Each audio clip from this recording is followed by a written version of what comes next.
You're listening to The Dead Prussian, a podcast about war and warfare. So we have heroes. We have war heroes. We have medals for recognising these war heroes. We've got VC recipients. We've got Cross of Valour winners, Medal of Valour winners, Military Cross winners, medals for gallantry, Stars of Gallantry. But what do these people do to achieve them? How are they perceived? Why do they win these awards? What's the selection criteria? And I suppose, what do people think of these heroes once they come back from the war? G'day listeners, and welcome to the Dead Prussian podcast. It's been a while and I make no apologies for that, mainly because, well, I control the show. But thank you very much for your loyal support. Thank you particularly to our legends on the Patreon program. We have changed our Patreon program because of our programming schedule delays. So we have reduced all of our support down to just a flat rate of $5. If you jump on our Patreon page, you'll see what $5 a month gets you. One, it gets you access to our bonus questions, as all of our Patreons know. And it will also get you access to our transcripts once we've got all our transcripts sorted and in a very nice publishable format. Now, I mentioned a little bit about war heroes before, and they probably don't like being called war heroes. Some of them might, actually. I don't really know any, so I can't really talk to that. But what I do know is that we tend to hold people in pretty high regard, especially if they've done valorous acts and are regarded as brave individuals. Displays of courage on the battlefield go back to ancient times in terms of reporting and their effect on society. But that's probably all I know about it, unless we start reading out some ancient Greek. I'm not really into ancient Greek today. What I am into is understanding the influences and perceptions of Valour Award winners. Luckily, my guest today is Bryce Abraham. Now, he is a PhD candidate and a sessional academic in history in the School of Humanities and Social Science at the University of Newcastle. That's Newcastle, Australia, for all my listeners, not the other place a little bit up north. His research is focused on the shifting constructions of Australian military heroism from Sudan to Afghanistan.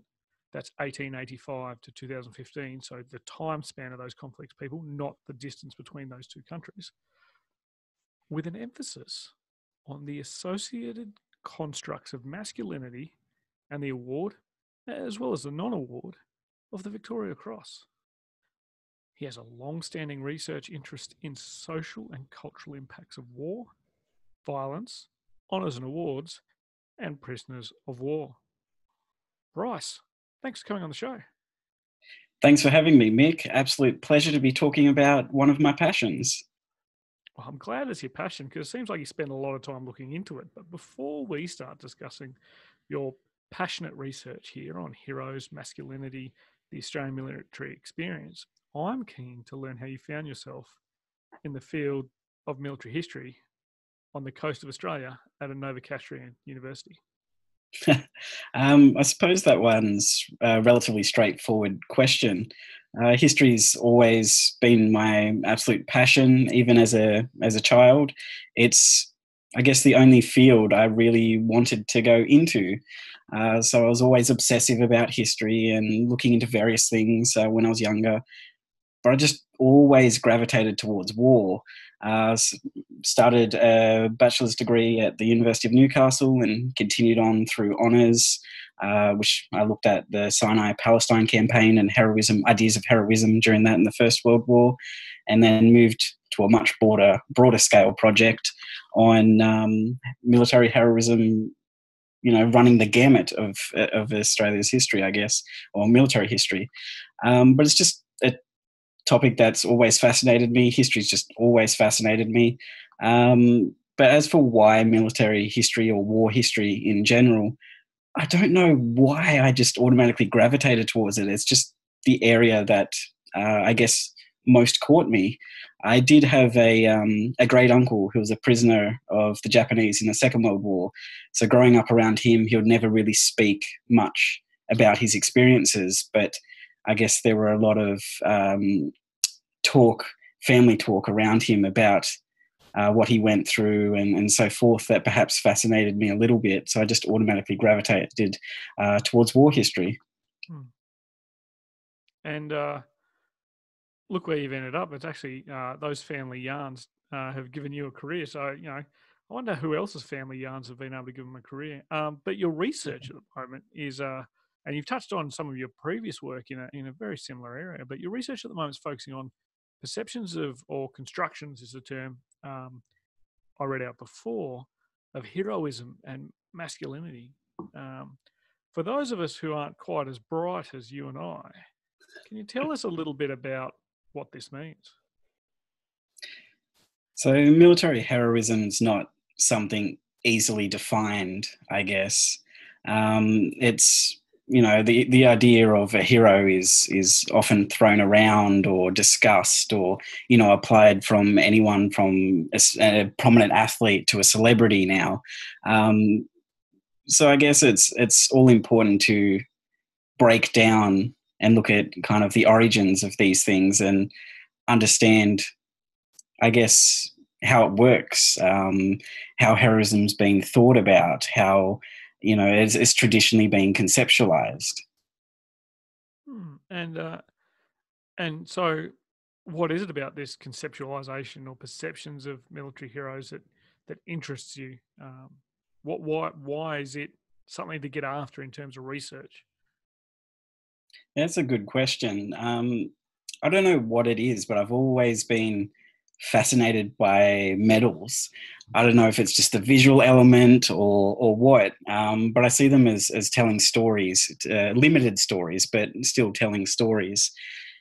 So I was fascinated with the Victoria Cross, and I wanted to know, well, not just more about that, like why it had been awarded and so forth, but other, I guess, awards for heroism and awards for gallantry, and understanding how they have been awarded, how they've been conceived, how they've been used, I guess is a good way to put it.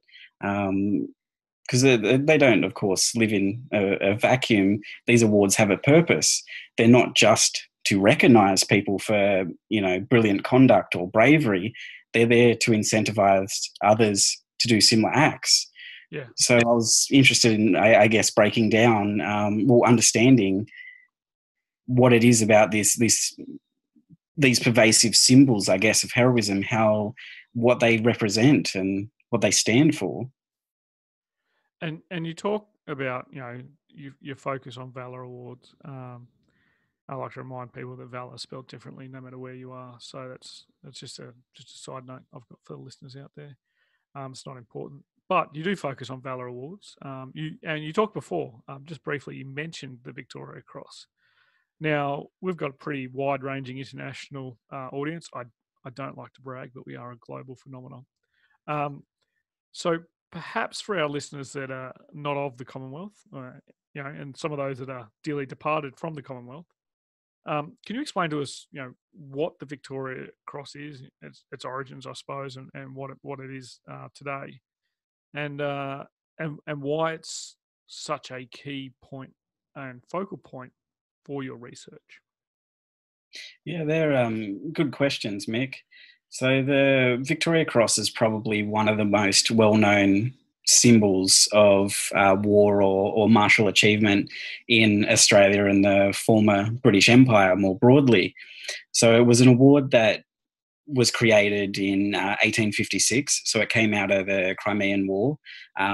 So Britain went into that war. There were a lot of controversies about recognising the bravery of individual soldiers and sailors, a lot of complaints from the public about the conditions they faced. So it very gradually led the British government to create the Victoria Cross as the premier award for battlefield bravery, or, of course, bravery at sea as well. And because up until that point, Britain didn't really have many forms of physical recognition for their men, and those they did have largely preferenced officers. So a lot of the general ranks, the ordinary ranks, the NCOs, were completely neglected. So since that point, I guess it's grown in status. It's 160 years old. It's been awarded over 1,300 times across dozens of wars. But it's shifted over time, but it's represents the pinnacle of martial heroism, of military heroism. So either for a soldier, a sailor, or later on an airman. So that's pretty much what it represents, the pinnacle of heroism. So it's the equivalent to the Medal of Honor in the US. It's it's got a bit of a cult following in that it's such a recognizable symbol. So 160 years is a long history. So it's really has that kind of following. Sorry, Mick, what was your second question? So why is this one so crucial, I suppose, to your research, and why have you particularly focused on? I think it being the top award, I'm going to say in the world, for Commonwealth countries, for Valour, kind of covers off on that. And so I guess I understand why you focus on it. For our US audience out there, this is like the Medal of Honor level award. Now, before I get to my other question, what with your research, how do you assess the perceptions and constructions of heroism and masculinity, particularly with a Victoria Cross winner? Is it how society reacted to it at the time? Is it how long it took them to get the award? How do you build up that construct of that particular hero, or whether or not it was because they were seen as much like myself, a man's man? Yeah, I guess there are multiple ways to look at, and how I've looked at it. So multiple ways to look at it. But the reason I've mainly focused on the Victoria Cross, so it's not my exclusive focus, but mainly because my research covers such a huge period, I had to try and limit it somehow. And looking at what is seen as the pinnacle, or recognised as the pinnacle of heroism, was a good way to do this, to try and limit that scope. But I think one of the most important things that I've really tried to look at is award recommendations, looked at how these men have been written up, how they've been perceived by their commanding officers. But what is also important are the recommendations that were submitted for the Victoria Cross or other high award that didn't get up, so they weren't recognised. So understanding why certain actions or certain acts of heroism were awarded the Victoria Cross and why others weren't. So thinking of heroism more broadly, that's been a significant part of my focus, looking at these recommendations, so those awarded, those not.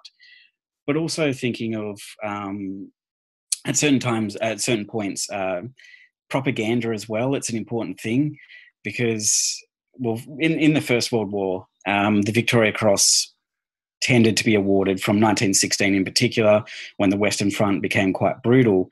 It tended to be awarded for more aggressive, really violent types of heroics, which aren't really easily sold to the public.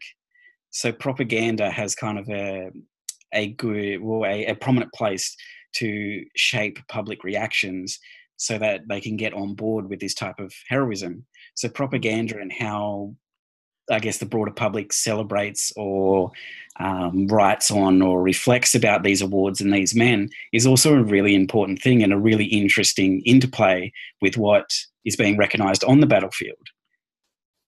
And I'd love to sit here and talk about the propaganda aspects of it, because Australians like Albert Jacka, were iconic for a very, very long time, but not so much are their exploits today seen as. We still see his exploits as heroic, but we don't generally talk about them because it doesn't seem the right sort of conversation in polite society these days. However, you mentioned that you cover a broad time period. Now, I want all those non-Antipodean countries that probably have a little bit longer history than us in this sort of stuff. Just remember, we're talking about certain Valour awards that aren't really that old, so they're younger than Australia as a colonised nation, and they're certainly younger than Australia as a inhabited land, because we go back close to 100,000 years. So I think we're safe here to say Australia has a long history. because I do know that some of you like to stir us up about our short time period, but I'm going to say it's a broad time period here that you're researching. There's not too many historians that focus on close to 200 years of history in terms of this type of detail. Can you sort of let, I'll say the listeners, but I actually just want to know it myself, about sort of what you have found in relation to your research throughout Australia's military history, you know, the trends, what's changed over time. Now, don't give away your PhD thesis, because we know that's still got to get the tick, but you know, what can you tell us about your findings right now? Yeah, this is I guess, a really fascinating thing. And I guess the most important takeaway that, you know, I definitely can give away is that it's not military heroism and the award of decorations, particularly the Victoria Cross. It's not a static thing. It has evolved, adapted, changed over time, really depending on the circumstances that are being faced at the time. So, under the pitched battles of the First World War, the attrition tactics, as I mentioned earlier, the awards became much more violent and aggressive. But it's always responsive to that kind of element of what is happening with the conduct of warfare, what senior commanders are really pushing to happen, the broader strategics, and of course technology. So a really interesting thing is that, or at least that I argue, is that from the Second World War, or in the Second World War, you had this really interesting thing with air power. So the significance of air power came to have an effect on, I guess, the award of Victoria Cross and heroism, because the number of awards to soldiers in the army just dropped dramatically. So there are other reasons for this as well, but air power was one of those things, and it kind of shifted a little bit the way that heroism was seen and recognized at that time. And another really interesting thing, which you touched on yourself, Mick, is that what the military rewards as heroic is not always the same thing as what the public conceives of or celebrates as brave. There can be quite a divide there. That's a great answer, except that you mentioned air power, and I get a lot of air power enthusiasts harassing me to put more air power people on the show. So I'm just going to go out and call it, ladies and gents. This now counts as an air power episode. And for those listeners that are listening to the free to stream episode, you're just going to have to wait probably a second, because I'll cut this so that you don't have to wait very long. But for our bonus listeners, we're just about to ask a bonus question. So Bryce, thanks for the answer to the bonus question. And those listeners that didn't hear it, wow, what a Herculean feat.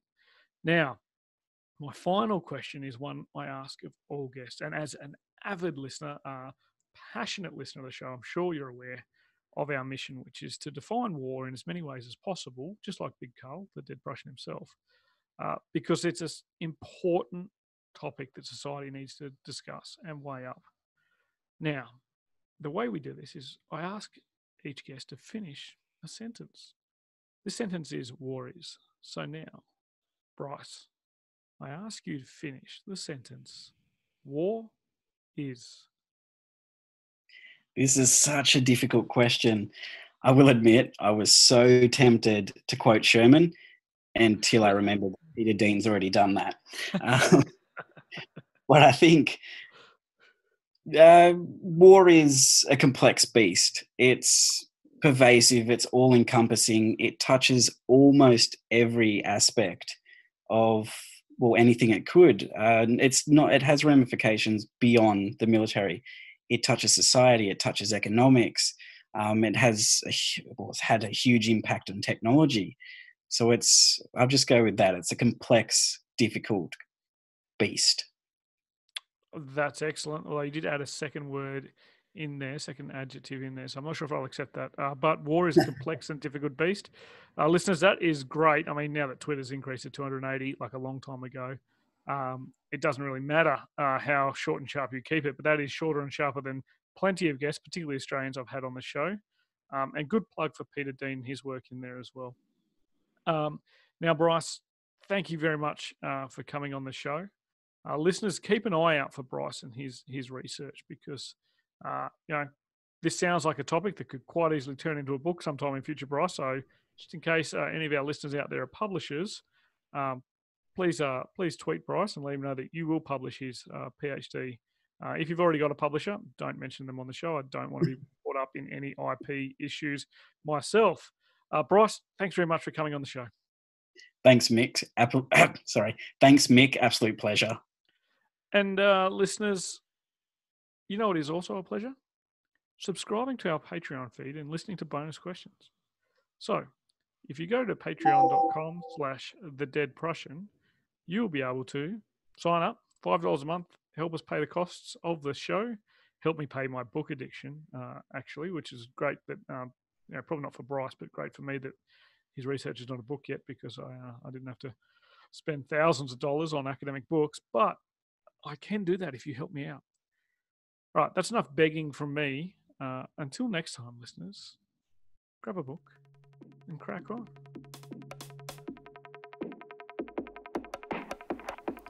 Join the conversation with us on Twitter @DeadPrussianPod, on Facebook at the Dead Prussian page, or on our website www.thedeadprussian.com.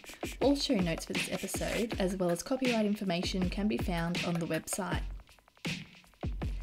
The Dead Prussian podcast is written, produced and hosted by Mick Cook. It is co-produced by Amanda Levito. The music used throughout is Caught in the Beat by Broke for Free and is used under a Creative Commons Attribution license.